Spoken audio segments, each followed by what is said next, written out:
হরে কৃষ্ণ। অপরা একাদশী ব্রত 2024 খ্রিস্টাব্দের অপরা একাদশী ব্রত আমাদেরকে কোন দিনটিতে পালন করতে হবে?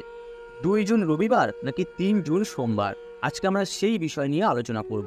সারা ভারতবর্ষের প্রতিটি রাজ্যে এই পরমা একাদশী ব্রতের পালনের সঠিক তারিখ ও পরদিন পালনের সঠিক সময় প্রদান করব এবং এর সাথে এই অপরা একাদশী ব্রতের ব্রত মাহাত্ম্য প্রদান করছি।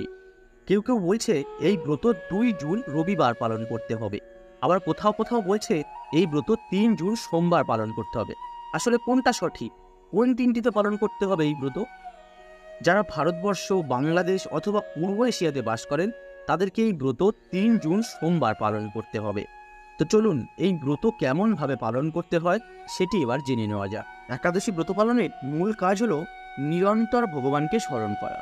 তাই আপনারা যে নিয়মেই পালন করুন না কেন, ভগবান শ্রীহরিকে ভক্তিভরে স্মরণ করাই যেন আপনার মূল কাজ হয়।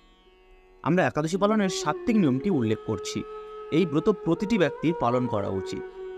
সমর্থপক্ষে দশমীতে একাহার করবেন, একাদশীতে নিরাহার থাকবেন ও দ্বাদশীতে একাহার করবেন। তা হতে অসমর্থ পক্ষে শুধুমাত্র একাদশীতে অনাহার থাকবেন।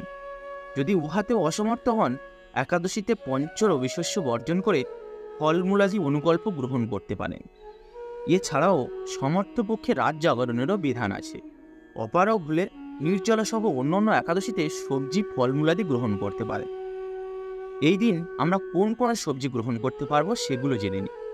গোল আলু, মিষ্টা আলু, চাল কুমড়া, পেঁপে, টমেটো, ফুলকপি এইসব সবজি ঘি অথবা বাদাম তেলে বা সূর্যমুখীর তেলে বাটা হলুদ, সিন্ধুক লবণ ও মরিচ দিয়ে রান্না করে ভগবানকে উৎসর্গ করার পর তা গ্রহণ করতে পারেন। এইসব সবজি ছাড়াও আর কি গ্রহণ করতে পারবো? এই দিন দুধ, কলা, আপেল, আঙুর, আনারস, আখ, আম, শসা, তরমুজ, বেল, নারকেল, মিষ্টা আলু, বাদাম, লেবুর শরবত ইত্যাদি ফলমূলাদি গ্রহণ করতে পারেন। এই দিনে পঞ্চ রবিশস্য গ্রহণে নিষেধ করা হয়েছে, কিন্তু সেগুলি কি? ধান, গম, যব, ভুট্টা, সরিষা দিয়ে তৈরি সকল প্রকার খাদ্য এই দিন বর্জন করবেন। পঞ্চ রবিশস্যের মধ্যে যে কোনো একটি গ্রহণ করলে ব্রত নষ্ট হয়।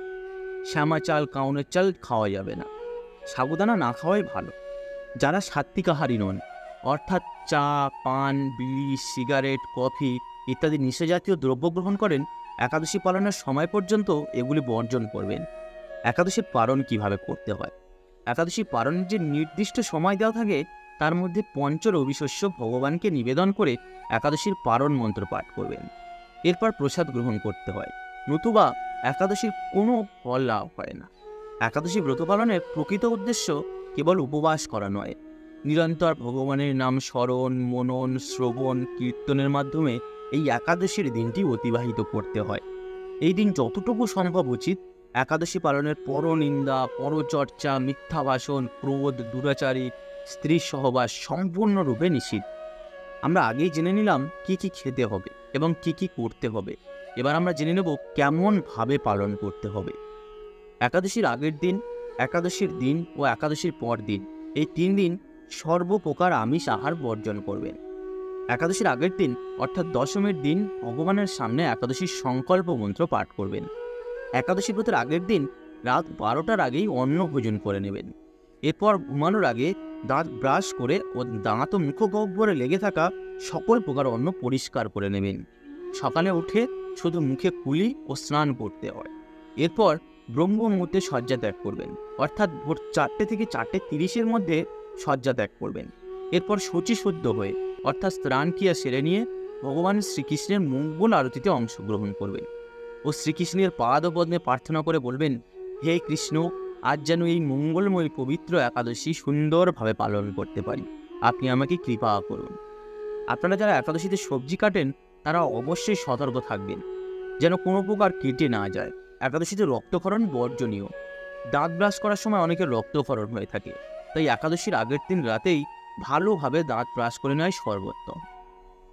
একাদশীতে চলমান একাদশীর ব্রত মাহাত্ম্য। ভগবত ভক্তের শ্রীমুখ হতে শ্রবণ অথবা সম্ভব না হলে নিজেই ভক্তিবরে পাঠ করবেন।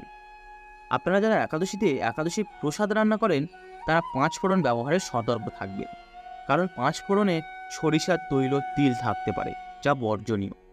একাদশীতে শরীরে ও মাথাতে প্রসাধনী ব্যবহার নিষিদ্ধ, যেমন সুগন্ধি সাবান, তেল, শ্যাম্পু ইত্যাদি।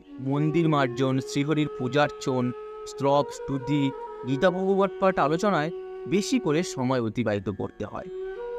এই তিথিতে শ্রীকৃষ্ণের লীলা স্মরণ এবং তার দিব্য নাম শ্রবণ করাই সর্বোত্তম। একাদশীতে 25 মালা বা যথেষ্ট সময় পেলে আরও বেশি জপ করার নির্দেশ দেওয়া হয়েছে, তবেই আপনি চিন্ময় আনন্দের অনুভব করবেন। সকল প্রকার ক্ষৌর কর্ম অর্থাৎ শেভ করা, চুল কাটা, নখ কাটা নিষিদ্ধ। একাদশী পালনের যে সময় দেওয়া থাকে সেই সময়ের মধ্যে পঞ্চরবিশস্য ভগবানকে নিবেদন করে মহাপ্রসাদের মন্ত্র পাঠ করবেন। এরপর প্রসাদ গ্রহণ করে পালন করা একান্ত দরকার, নতুবা একাদশীর কোনো ফল লাভ হয় না। আবারও বলছি, একাদশী ব্রত পালনের প্রকৃত উদ্দেশ্য কেবল উপবাস করা নয়, নিরন্তর ভগবানের নাম স্মরণ, মনন, শ্রবণ ও কীর্তনের মাধ্যমে এই একাদশীর দিনটি অতিবাহিত করতে হয়। ভক্তদের একাদশীর দিন 25 মালা বা যথেষ্ট সময় পেলে আরও বেশি জপ করার নির্দেশ দেওয়া হয়েছে। এই একাদশীর দিন পরনিন্দা, পরচর্চা, মিথ্যা ভাষণ, ক্রোধ, দুরাচারী, স্ত্রী সহবাস সম্পূর্ণরূপে নিষিদ্ধ। অপরা একাদশী। মহারাজ যুধিষ্ঠির শ্রীকৃষ্ণকে বললেন, হে কৃষ্ণ, জ্যৈষ্ঠ মাসের কৃষ্ণপক্ষীয় একাদশী কী নাম এবং তার মাহাত্ম্যই বা কী? আমি শুনতে ইচ্ছা করি, আপনি অনুগ্রহ করে তা বর্ণনা করুন। শ্রীকৃষ্ণ বললেন, হে মহারাজ, মানুষের মঙ্গলের জন্য আপনি খুব ভালো প্রশ্ন করেছেন। বহু পুণ্য প্রদানকারী, মহাপাপ বিনাশিনী ও পুত্র প্রদানকারী এই একাদশী অপরা নামে খ্যাত। এই ব্রত পালনকারী ব্যক্তি জগতে প্রসিদ্ধ লাভ করে। ব্রহ্মহত্যা, গোহত্যা, ভ্রূণ হত্যা, পরনিন্দা, পরস্ত্রী গমন, মিথ্যা ভাষণ প্রভৃতি গুরুতর পাপ এই ব্রত পালনে নষ্ট হয়ে যায়। যারা মিথ্যা সাক্ষ্য দান করে, ওজন বিষয়ে ছলনা করে, শাস্ত্রের মিথ্যা ব্যাখ্যা প্রদান করে, জ্যোতিষশাস্ত্রের মিথ্যা গণনা ও মিথ্যা চিকিৎসারত থাকেন, তারা সকলেই নরক যন্ত্রণা ভোগ করে। এ সমস্ত ব্যক্তিরাই যদি এই ব্রত পালন করে তবে তার সমস্ত পাপ থেকে মুক্ত হয়। ক্ষত্রিয় যদি স্বধর্ম ত্যাগ করে যুদ্ধক্ষেত্র থেকে পালিয়ে যায় তবে সে ঘোরতর নরকগামী হয়, কিন্তু সেও এই ব্রত পালনে মুক্ত হয়ে স্বর্গগতি লাভ করে। মকর সংক্রান্তিতে সূর্য অবস্থানকালে মাঘ মাসে প্রয়াগ স্নানে যে ফল লাভ হয়, শিবরাত্রিতে কাশীধামে উপবাস করলে যে পুণ্য লাভ হয়, গয়াধামে বিষ্ণু পাদপদ্মে পিণ্ডদানে যে ফল পাওয়া যায়, সিংহরাশিতে বৃহস্পতির অবস্থানে গৌতমী নদীতে স্নানে, কুম্ভে কেদারনাথ দর্শনে, বদরিকা আশ্রম যাত্রা ও বদ্রীনারায়ণ সেবায়, সূর্যগ্রহণের কুরুক্ষেত্রে স্নানে, হস্তি, ঘোড়া, স্বর্ণদানে এবং দক্ষিণাসহ যজ্ঞ সম্পাদনে যে ফল লাভ হয়, এই ব্রত পালনে অনায়াসে সেই ফল লাভ হয়ে থাকে।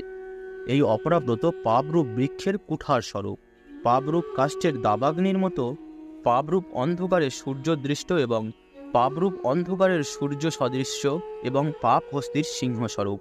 এই ব্রত পালন না করে যে ব্যক্তি জীবন ধারণ করে, জলে বুদবুদের মতো তার জন্ম, মৃত্যুই কেবল সার হয়।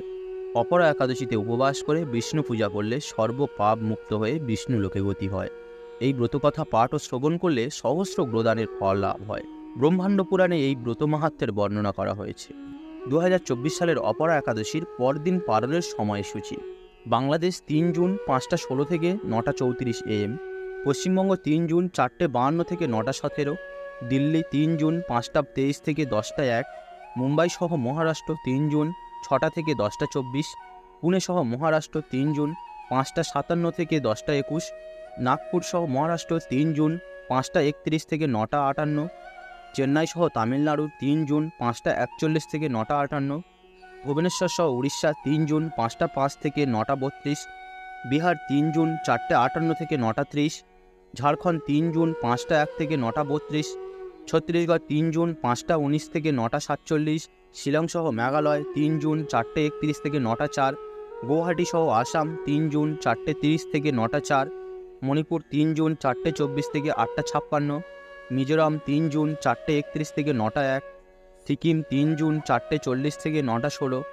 বৃন্দাবন 3 জুন 5টা 23 থেকে 9টা 59, ব্যাঙ্গালোর সহ কর্ণাটক 3 জুন 5টা 52 থেকে 10টা 9, হায়দ্রাবাদ সহ তেলেঙ্গানা 3 জুন 5টা 40 থেকে 10টা 3, আগরতলা সহ ত্রিপুরা 3 জুন 5টা 37 থেকে 9টা 7, গুজরাট 3 জুন 6টা থেকে 10টা 29, কেরালা 3 জুন 6টা 1 থেকে 10টা 16, পাঞ্জাব 3 জুন 5টা 24 থেকে 10টা 6, রাজস্থান 3 জুন 5টা 38 থেকে 10টা 13, মধ্যপ্রদেশ 3 জুন 5টা 29 থেকে 9টা 59, উত্তরপ্রদেশ 3 জুন 5টা 12 থেকে 9টা 47, হরিয়ানা 3 জুন 5টা 26 থেকে 10টা 4, নাগাল্যান্ড 3 জুন 4টে 19 থেকে 8টা 53, বিশাখাপত্তনম সহ অন্ধ্রপ্রদেশ 3 জুন 5টা 21 থেকে 9টা 44, গোয়া 3 জুন 6টা 1 থেকে 10টা 22, অরুণাচল প্রদেশ 3 জুন 4টে 13 থেকে 8টা 51, হিমাচল প্রদেশ 3 জুন 5টা 17 থেকে 9টা 59, উত্তরাখণ্ড 3 জুন 5টা 11 থেকে 9টা 51, জম্মু কাশ্মীর 3 জুন 5টা 19 থেকে 10টা 4,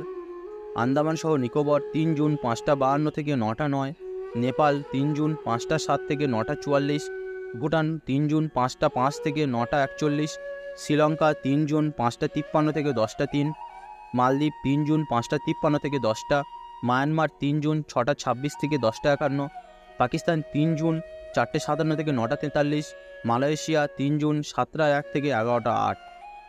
আমাদের এই ভিডিওটি যদি আপনাদের ভালো লেগে থাকে তাহলে অবশ্যই একটি লাইক করবেন, ও এখনও যদি চ্যানেলটিকে সাবস্ক্রাইব করে না থাকেন তাহলে চ্যানেলটিকে সাবস্ক্রাইব করবেন। হরে কৃষ্ণ।